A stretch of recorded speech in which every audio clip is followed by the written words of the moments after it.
Hey guys, today start a fresh new video. In this video, I'll be taking you chapter number 7, Wave Optics of Maharashtra State Board.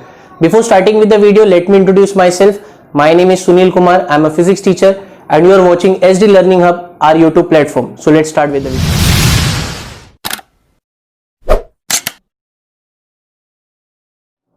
Hello student, today start a fresh new chapter and the name of the chapter is Wave Optics 7 chapter. जैसे कि optics mean study of light, आपने 11th standard में ray optics पढ़ा है, जिसके अंदर हमने light को रे मान के पढ़ा है, रे कंसीडर किया है। वैसे इस चैप्टर में हम लोग लाइट को वेव एस्पेक्ट से पढ़ेंगे। तो let's start with the chapter. See this question arise कि लाइट होती क्या है, what is light. This question आज से ही नहीं, बहुत साल पहले से, 400-500 साल पहले से जितने भी साइंटिस्ट थे उनके मन में स्ट्राइक कर रहा था। To understand this what is a light, let me take one example. What is this example? इस एग्जाम्पल में मैंने एक सरफेस लिया है and there is a source of light, torch. अब हम लोग जानना चाहते हैं कि लाइट होती क्या है। अगर मैं इस टॉर्च को ऑन करूं तो इस टॉर्च से कुछ तो निकलेगा बाहर। अभी जो भी निकलेगा यहां से यहां तक, सरफेस तक, हम लोग उसको देख नहीं सकते, we can't see it, but the moment this something strikes this surface, तो दिस सरफेस गेट इल्यूमिनेट्स,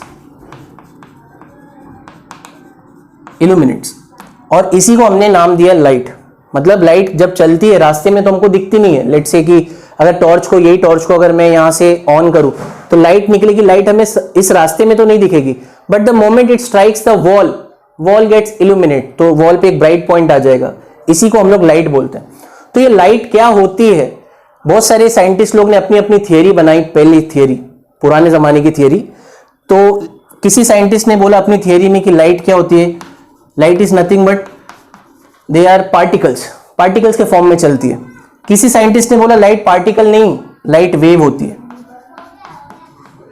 किसी ने बोला लाइट पार्टिकल नहीं, एक फोटोन नाम के लाइट फोटॉन्स के फॉर्म में चलती है। किसी ने बोला लाइट वेव नहीं, लाइट इलेक्ट्रोमैग्नेटिक वेव है। ऐसे करके ढेर सारी थियरी डेवलप हो गई लाइट के ऊपर पुराने जमाने में कि लाइट ये होती है, लाइट वो होती है। तो ऐसे करके 5 मेजर थियरीज बनी जो आज के चैप्टर में हम लोग को पढ़नी है। तो मैं एक एक करके नाम बताता हूं और हम लोग उसी को पढ़ेंगे आज के लेक्चर में। First theory is called as Newton's corpuscular theory. The great Newton, इन्होंने लाइट के बारे में बताया कि लाइट पार्टिकल के फॉर्म में चलती है। ऑल्दो वो थियरी रॉन्ग है, तो हमें पढ़नी है। Newton's corpuscular theory are first theory. Second theory is Huygens wave theory. Huygen was a scientist, उन्होंने बोला कि लाइट जो है वेव के फॉर्म में चलती है, तो second theory Huygens wave theory. Third theory it was given by a scientist Max Planck, और थियरी का नाम है प्लैंक्स क्वांटम थियरी। उसके हिसाब से लाइट फोटॉन्स के फॉर्म में चलती है, तो this is our third theory. Fourth theory Maxwell, एक साइंटिस्ट था, इन्होंने बोला कि मैक्सवेल्स इलेक्ट्रोमैग्नेटिक थियरी हमें पढ़नी है। According to that theory light travels in form of electromagnetic wave. Fifth theory which is called as dual nature theory. तो finally ये एक्सेप्ट किया गया कि लाइट पार्टिकल के फॉर्म में भी चलती है और वेव के फॉर्म में भी चलती है, मीन्स लाइट का डुअल नेचर होता है। This theory was given by great scientist Einstein, तो उन्होंने बताया कि लाइट का डुअल नेचर होता है। तो ऐसे करके 5 थियरी हम लोग को आज के लेक्चर में पढ़नी है।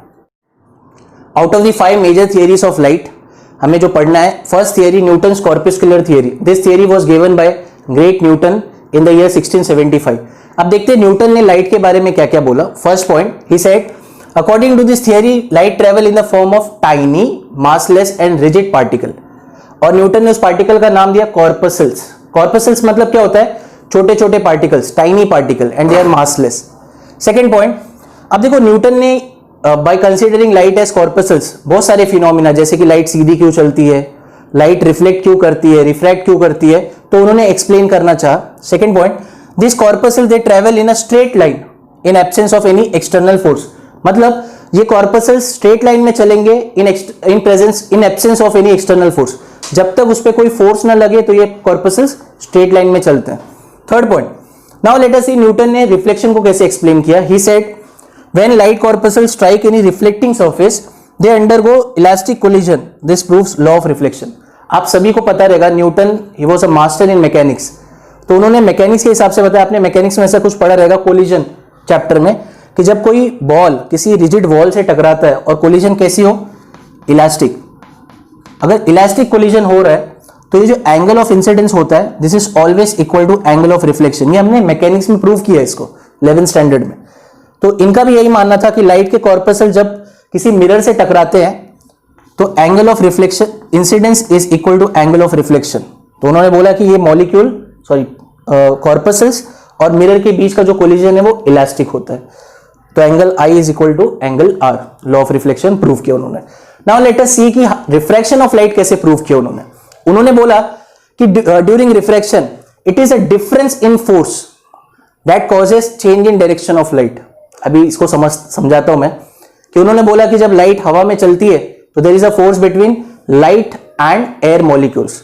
द मोमेंट दिस लाइट, जैसे ये ग्लास में एंटर करती है तो ग्लास के मॉलिक्यूल्स और लाइट के बीच में फोर्स कुछ अलग लगता है।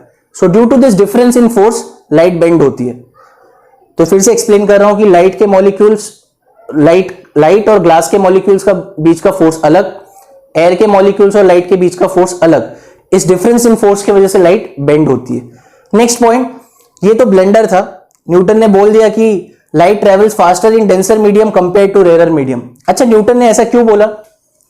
उन्होंने बताया कि जैसे लाइट ग्लास में जाएगी तो ग्लास के मॉलिक्यूल्स और लाइट के बीच का फोर्स ज्यादा होगा, तो ऑब्वियसली उसके अंदर स्पीड ज्यादा होगा, ऐसा उनका मानना था। बट आज हम जानते हैं कि लाइट की स्पीड किसमें ज्यादा होती है? रेयर में ज्यादा होती है, डेंसर में नहीं। तो डीमेरिट्स देख लेते हैं अब कुछ। तो ये जो न्यूटन की थियरी थी, Newton was a great scientist, इन्होंने सब कुछ सही बताया, बट लाइट के मामले में मेरा ऐसा मानना है कि ही मेक अ लॉट ऑफ, ये ब्लंडर कर दिया इन्होंने। तो फर्स्ट ड्रॉबैक या डीमेरिट्स बोल सकता हूं मैं, he couldn't explain several phenomenas like partial reflection, refraction. देखो रिफ्लेक्शन रिफ्रैक्शन तो प्रूव किया, but partial reflection he was not able to prove. Also phenomena like interference diffraction he was not able to prove. तो अभी interference diffraction हम लोग इसी chapter में पढ़ेंगे। Actually they are the wave phenomena, light wave के हिसाब से चलती है, तो wave phenomena he was not able to explain. And lastly in 1850 there was a scientist called as Foucault, great scientist. He conducted one experiment और उसमें prove किया कि light travel faster in rare medium than in denser medium. तो he negate this Newton का statement और ये proved. So this was the first theory, Newton's corpuscular theory. Now second theory, Huygens wave theory. अच्छा, Newton की theory, corpuscular theory 1675 में आई थी, just 3 साल के बाद 1678 में there was a scientist Huygen, इसने लाइट का अपने एक थियरी दिया, हाइजेंस वेव थियरी। अब हुआ क्या था वो टाइम पे, थोड़ा ऐसे कुछ फैक्ट बता रहा हूं कि Newton was a great scientist, तो उसी के टाइम इसने अपनी थियरी दी थी, तो people they don't believe his theory. तो हाइजीन की थियरी पीपल, दो टाइम के जो लोग थे उन्होंने डंप कर दिया था। But after 100-150 years there was a scientist Young's, Fresnel, इन्होंने बोला कि न्यूटन रॉन्ग था, हाइजीन वाज करेक्ट। तो let us see that theory, Huygens wave theory. तो इनका क्या मानना था? According to this theory light travel in a form of longitudinal waves. यहां गलती कर दिया, उन्होंने बोला वेव्स तो है, light travels in form of wave, but कौन सी वेव? Mechanical wave. आपको पता रहेगा sound wave is a type of longitudinal wave जिसमें कंप्रेशन एंड रेफ्लेक्शन होते हैं। तो ऐसा मान लिया उन्होंने, तो उन्होंने बोला light travel in form of longitudinal wave. Second point, अब longitudinal mechanical wave it requires medium, तो उन्होंने यहां पे ब्लेंडर कर दिया कि as light can not travel through vacuum, light vacuum में नहीं चल सकती according to this theory. So he assume the presence of hypothetical medium called as ether. तो जैसे उन्होंने बोला कि देयर इज अ मीडियम, पूरे स्पेस में everywhere there is a medium, उसका नाम उसने रखा है ether. Don't confuse ether with जो आप ऑर्गेनिक केमिस्ट्री में पढ़ते हो ईथर, वो वाला ईथर नहीं। उन्होंने बोला कि कोई मीडियम होता है ईथर, इसकी वजह से लाइट प्रोपेगेट होती है। अब मुझको नहीं पता है, आप लोग अपने एक्सपेरिमेंट करो, ढूंढ लो, बट ऐसा कुछ तो है। थर्ड पॉइंट, ये अच्छा पॉइंट है, उन्होंने बोला कि जो लाइट, सबने पूछा कि लाइट की डिफरेंट डिफरेंट कलर्स क्यों होती है, तो उन्होंने बोला different colours of light is due to different different wavelength, which we all know wavelengths of light. तो ऐसा उन्होंने एक्सप्लेन किया लाइट के बारे में। नेक्स्ट पॉइंट, तो with this theory he successfully explain wave phenomena such as interference, diffraction, reflection, refraction, जो कि आज के लेक्चर में हमको पढ़ना भी है। अब देखते कुछ डीमेरिट्स। अच्छा, ये थियरी तो कुछ हद तक सही थी, बट कुछ ब्लंडर भी थे इसमें, तो डीमेरिट्स देखते हैं। This theory couldn't explain phenomena such as polarization. अभी मैं आपको इसी चैप्टर में पढ़ाऊंगा what is polarization of light. Polarization of light is only shown by transverse, जैसी वेव जो ट्रांसवर्स नेचर की होती है, बट इसने एज्यूम क्या किया था light as a longitudinal wave, तो पोलराइजेशन एक्सप्लेन नहीं कर पाया। Also phenomena like photo electric effect, Compton effect, they are particle phenomena, मतलब लाइट को जब पार्टिकल मानो तब ये आप प्रूव कर सकते हो, तो ये प्रूव नहीं कर पाए। Also there were two scientist, Michelson and Morley, they disapprove the presence of any etheric medium. उन्होंने एक्सपेरिमेंट से बताया कि जो हाइजीन का मानना था कि सारे स्पेस में कोई एथरिक मीडियम ऐसा कुछ होता नहीं। नेक्स्ट, फ्रेस्नेल और यंग्स, ये दोनों साइंटिस्ट थे, उन्होंने बाद में 1801 में प्रूव किया कि light is transverse in nature not longitudinal. तो इस तरह यंग हाइजीन ने अपनी थियरी दी, Huygens wave theory. Now third theory, Maxwell's electromagnetic wave theory. अच्छा, ये लाइट वेव है कि पार्टिकल है, ये जो डिस्कशन 16th सेंचुरी का था बिटवीन न्यूटन, हाइजीन और भी साइंटिस्ट लोग थे, इट वेंट ऑन और 18th सेंचुरी तक पहुंच गया। और 18th सेंचुरी में मैक्सवेल ने एक थियरी दी है 1873 में। मैक्सवेल शोड दैट कि जो लाइट होती है ये इलेक्ट्रोमैग्नेटिक वेव होती है। वी ऑल नो, हमने 11th स्टैंडर्ड में इलेक्ट्रोमैग्नेटिक वेव चैप्टर भी पढ़ा है। तो light is nothing but an electromagnetic wave, not longitudinal wave, जैसा हाइजीन ने बोला था। उन्होंने बोला इलेक्ट्रोमैग्नेटिक वेव होता है। अब हाइजीन का प्रॉब्लम क्या था, हाइजीन से पूछा गया कि लाइट अगर वेव है तो मीडियम बताओ।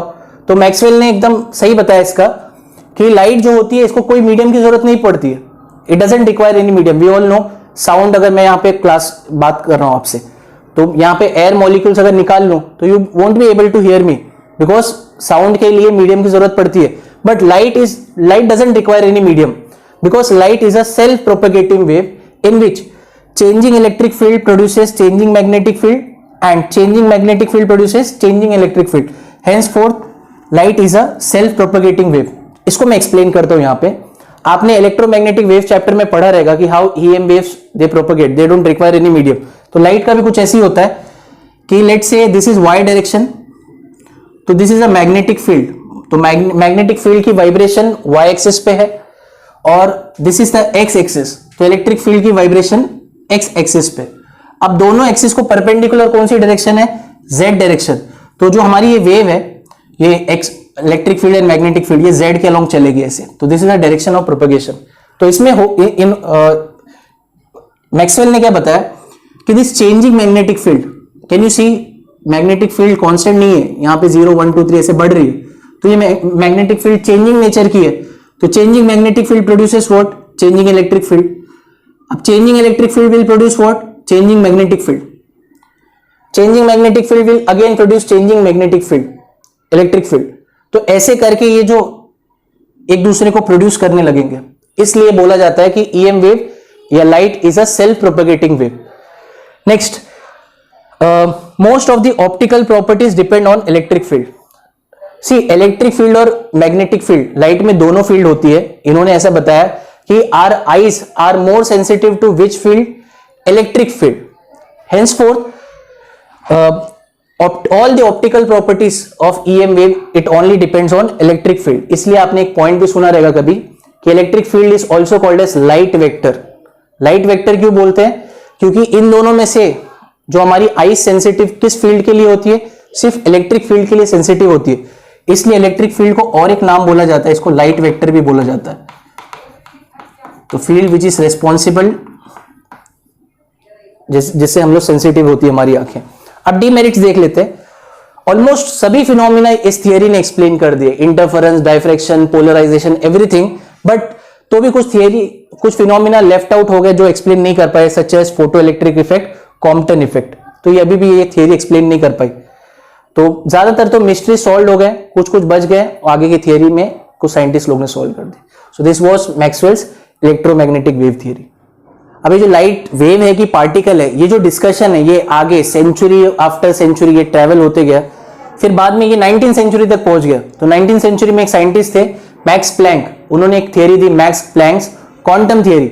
अब क्लासिकल मैकेनिक्स जो न्यूटन की मैकेनिक्स होती है, उसके बाद after the development of quantum mechanics, तो इन्होंने बताया कि लाइट का वेव नेचर कैसा होता है। इनके हिसाब से according to this theory, light travel in form of discrete packets of energies, और उन्होंने उसका नाम दिया कॉल्ड एज क्वांटा और फोटॉन्स। मैं एग्जांपल से समझाता हूं। Let's say you have a candle, इसमें से जो भी लाइट चल रही है तो वो लाइट कैसे चलेगी, डिस्क्रीट। डिस्क्रीट का मतलब क्या होता है, countable numbers. Continuous means uncountable, discrete means countable number.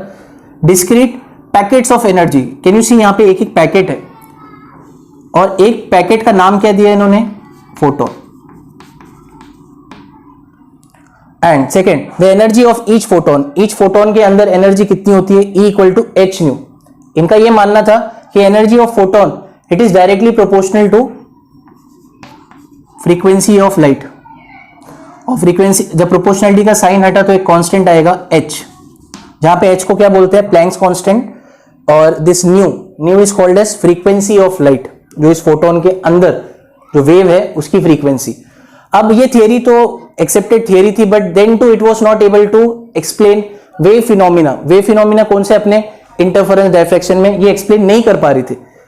Then हम एक और थियरी पढ़े, ये लास्ट कंक्लूजन, लाइट वेव है कि नेचर है, तो ये माना गया लाइट डुअल नेचर होती है, लाइट का डुअल नेचर होता है, तो वही लास्ट थियरी है, डुअल नेचर ऑफ लाइट। अब ये theory once again a great scientist Einstein ने बताई।